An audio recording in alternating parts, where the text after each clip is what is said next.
Have you ever met someone who didn't seem to care? Not in the careless way, but in the unnerving, calculated way.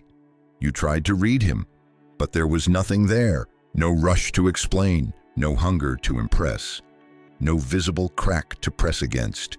He didn't chase, he didn't flinch, he didn't even blink when challenged. And somehow, that calm, that absence of visible need, it made you lean in closer. You see, in a world addicted to emotional noise, there is something dangerous about the man who does not react.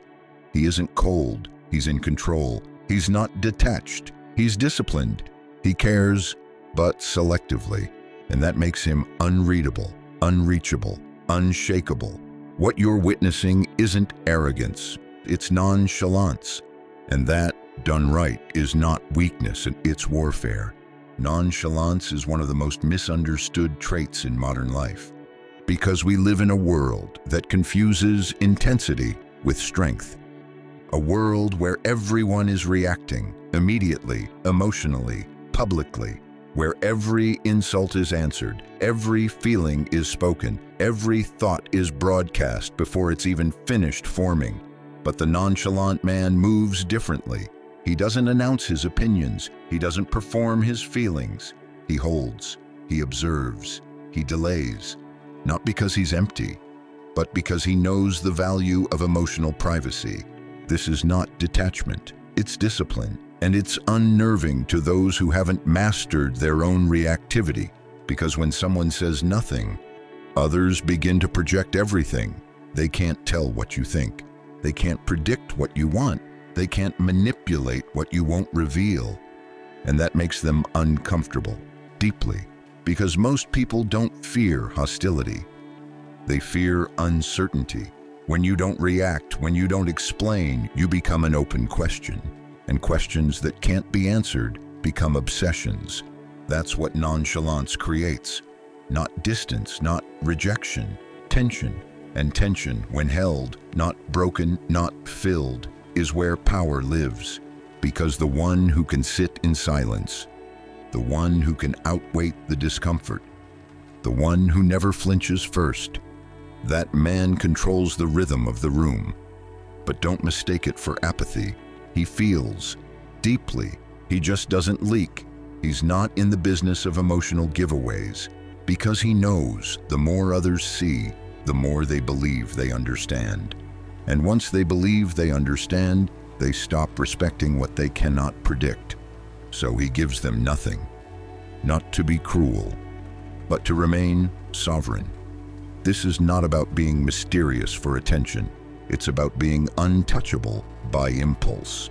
The nonchalant man has faced the fire of his own emotion, his anger, his hunger, his need to be liked, and refused to bow to any of it. That's why he's still, not because he's numb, but because he's mastered his temperature. He's not moved by every current. He's not stirred by every question. He is deliberate because he's already fought the war inside himself. And when a man has conquered his own reaction, the world stops being able to provoke him. Machiavelli never worshipped virtue. He understood something colder, more useful. That perception shapes power more than character ever will. Everyone sees what you appear to be, he wrote. Few experience what you really are. This is not cynicism, it's clarity, because people don't respond to your truth. They respond to their interpretation of it. And in a world where most are driven by impulse, where desperation leaks from every action, nonchalance becomes not just a behavior, but a shield.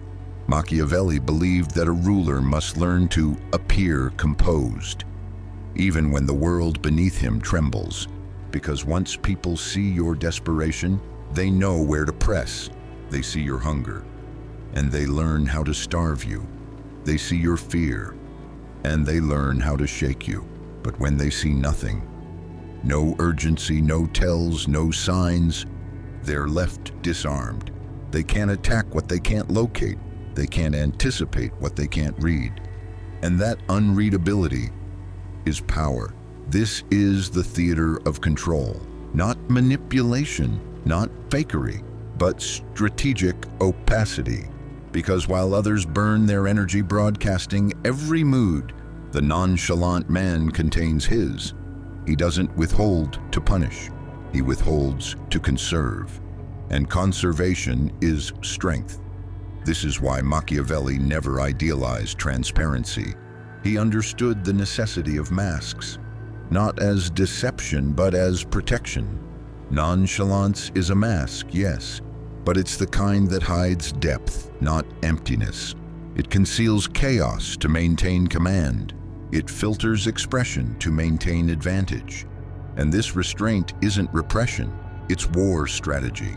It's saying, I will not give you what you expect because I know what that would cost. The cost of being too visible is predictability, and the predictable are always vulnerable. So the nonchalant man stays behind his own eyes, watching, measuring. He doesn't show you his thoughts. He makes you wonder what they are. And in that wondering, you begin to hand him your power. Most people cannot tolerate nonchalance, not because it offends them, but because it reveals them. They call it cold, arrogant, emotionally unavailable. But beneath the judgment is something more honest, discomfort. Because when someone doesn't respond to you, doesn't validate you, doesn't rush to reassure you, you're left with your own noise, your own doubts, your own hunger, your own need for confirmation. Nonchalance forces you to sit in that space, the space where you don't know where you stand. And for the reactive, the approval-seeking, the insecure, that silence is unbearable. They scramble to break it. They try harder, talk more, reveal more, not realizing. The more they reveal, the more control they lose. This is the quiet genius of the nonchalant man. He doesn't need to dominate you. He just holds the silence long enough for you to dominate yourself. You begin to confess more than you meant to. You try to impress a man who hasn't asked to be impressed. You try to win the attention of someone who never needed yours in the first place. And that imbalance, that emotional asymmetry, is where gravity is born. But here's what most miss. The nonchalant man wasn't born this way. He wasn't always calm. He became calm because he burned through the part of himself that needed to be seen. He buried the impulse to explain, to justify, to seek applause. And what remained was silence with a spine. You think he doesn't feel insult? He does. You think he doesn't notice slights? He does. You think he doesn't want to be understood? He's human, of course he does, but he doesn't need it. And that difference between wanting and needing is the chasm that separates him from the masses. Most people can't help themselves. They react to every glance, every message left unread, every perceived disrespect. They rush to speak, to defend, to assert their value. But the nonchalant man knows something they don't. Urgency is the enemy of power. So he waits, not passively, but strategically, because every second he withholds is another second you reveal. And every time you try to move him and fail, he becomes larger in your mind. Not because he's loud, but because he's immovable. That's the psychology behind nonchalance. It's not a trick, it's not a tactic, it's a practiced refusal to be pulled out of alignment. And most people, they aren't ready to face how much they chase, how much they perform, how quickly they abandon themselves just to be understood. But he doesn't move for comfort. He moves when it's time. And until then, he remains the question no one can answer. To become nonchalant is not to play a role. It is to bury the part of you that still begs to be chosen. It is to sit with your own unrest, to feel it claw at your chest and not move, not lash out, not reach, not explain. Because the moment you stop reaching is the moment people start leaning in. But here's the catch. If you fake it, they'll feel it. If you pretend not to care while still craving validation, they will see through the mask. not with their eyes, but with their body, because need has a scent, and the truly nonchalant man carries no trace of it. He has trained his instincts. Where most men crave response, he craves silence. Where most need clarity, he finds power in the unknown, not because he is detached from life, but because he is grounded within it. He has already made peace with being misunderstood. He has already grieved the fantasy of being fully seen. And in that morning, he found something deeper than validation. He found equanimity. Now he does not speak to be heard. He speaks when silence no longer serves. He does not reveal himself to be known. He reveals when it is useful. He does not pursue affection. He attracts gravity. This is what Machiavelli understood but never fully said. The appearance of control is controlled if you've earned the reality behind it. That's the paradox of nonchalance. You appear unaffected, not because you're above feeling, but because you've descended into it and come out clean. You no longer react because you've already rehearsed every outcome. You no longer flinch because you've already made peace with losing. You no longer chase because you've finally understood. Anything worth having is drawn in, not hunted. And when the world realizes it cannot move you, it begins to orbit you, but only if your stillness is real. Only if you've earned it in silence. Only if you've suffered enough to learn that most emotion, when left untouched, passes. That's the truth. And once you know it, you no longer fear discomfort. You wait, you watch, you remain. And like all strength, it is born from resistance. It begins in moments you don't post about. When someone disrespects you and you say nothing, not because you're weak, but because you're no longer ruled by the need to be vindicated. It begins when you feel the ache to be seen, to be understood, to be chosen, and you let it burn through you without reaching for relief. You sit with it. You don't tweet it. You don't vent it. You don't drown it in distractions or bury it in cheap dopamine. You just hold it like a flame in your chest. And over time, that flame forges you, not into something cold, but into something unmoved. People think emotional restraint is easy. They don't see the war behind the silence. They don't see the nights where your phone glows and you want to send the message. Not because you should, but because you're afraid of being forgotten. And you don't. They don't see the conversations where you could have defended yourself, explained your intent, but didn't. Because you realized only the insecure try to be fully understood. This is what training looks like, and it's not dramatic, it's not romantic, and it's boring, brutal, lonely. You hold the urge, you master the pause, and little by little you begin to trust yourself with your own emotions. You learn to own your reactions instead of renting them out to whoever provokes you, because every time you don't flinch, you reinforce the frame that says, I decide what moves me. And once that frame hardens, once you've buried the impulse to prove, you become something rare, a man who has nothing to hide and nothing to reveal. When you become nonchalant, truly, not performatively, the emotional dynamics around you begin to warp. People aren't used to someone who doesn't chase, who doesn't over-explain, who doesn't try to win them over through curated vulnerability. They expect the dance, they expect the display, and when you don't engage in it, they feel thrown off balance. At first, they may see you as distant, guarded, even cold, but slowly, they begin to orbit, because in every relationship there is always a frame. One person sets it, the other responds to it. And when your frame is still, when your emotional tempo doesn't shift for anyone, others are forced to calibrate to you. This isn't manipulation, it's sovereignty, because the nonchalant man doesn't pull, he doesn't push, he waits. And that waiting creates tension. Not the kind that repels, but the kind that pulls others in. It says, I am not here to be your emotional mirror. I am not here to react so you feel real. I exist without your confirmation. And that energy, rare, unsettling, magnetic, creates a polarity that reactive people don't know how to hold. Some will try to break it. They will test your calm with provocation, with drama, with silence of their own. Not because they are evil, but because your stillness reflects how noisy they are inside. They crave a response, not for connection, but for reassurance that they still have pull. But when you don't give it, when you remain unmoved, they begin to expose themselves.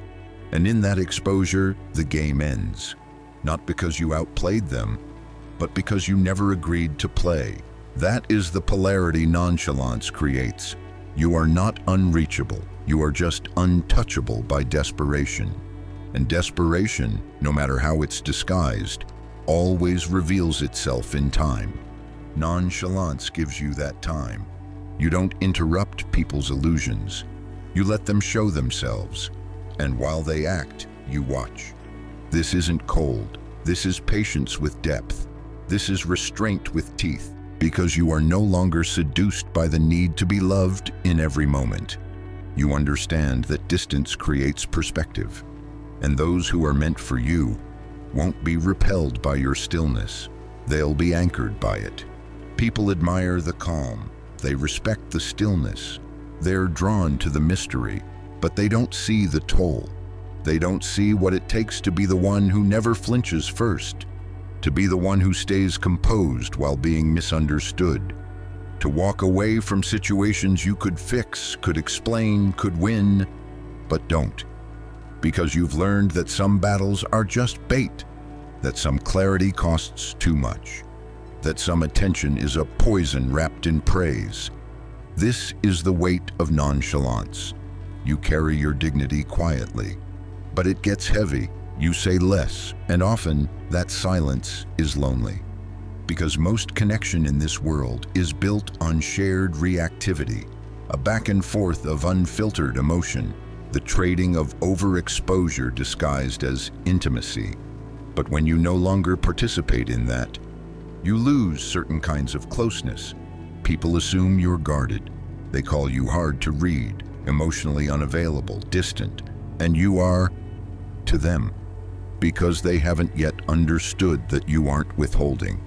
You've just stopped offering yourself to places that haven't earned the right to know you. This boundary, this internal gatekeeping, comes at a cost. You will watch others connect quickly, loudly, constantly. You will be mistaken for arrogant when you're just measured. You will be judged for silence when silence is your strength. And most painful of all, you will have moments where you want to drop the frame, to let the mask fall, to just be seen without having to hold the line. But then you remember, what you traded wasn't warmth, it was exposure. And what you gained wasn't invincibility, it was choice. The ability to choose what enters your emotional world and what gets nothing from you at all. That's the cost. That's the freedom. And it isn't for everyone. Because the truth is, most people don't want sovereignty. They want connection at any price, even if it means giving themselves away piece by piece just to feel close. But not you. You've chosen a different path. Not loveless, just self-led, not unreachable, just unchained. And this loneliness, this disciplined isolation, it doesn't weaken you, it tempers you. Because the man who can sit in his own silence without begging to be pulled out of it is the man no one can control. There's a silence that carries more weight than 1,000 declarations, a pause that rewrites the energy in the room, a gaze that doesn't seek understanding because it already understands itself. That is the essence of nonchalance. Not numbness, not arrogance, but a kind of earned detachment, forged through restraint, refined by solitude and held with unwavering clarity. While others perform strength, you embody it. While they reach to be seen, you remain sovereign. You do not argue for your worth. You do not audition for approval. You do not move unless the movement serves something higher than impulse, because you know what most don't. That noise is not power, and urgency is not authority. True power lives in those who can choose stillness over reaction, who can feel everything and show nothing, who can walk through fire without broadcasting the burn. And when you live like this, when you master the pause, when you stop chasing, when you stop flinching, you begin to shift the atmosphere. People feel it, even if they can't name it. And so I'll leave you here, in the quiet, in the tension, with one question that only you can answer. When the world demands a reaction, will you be the man who breaks or the man who doesn't blink?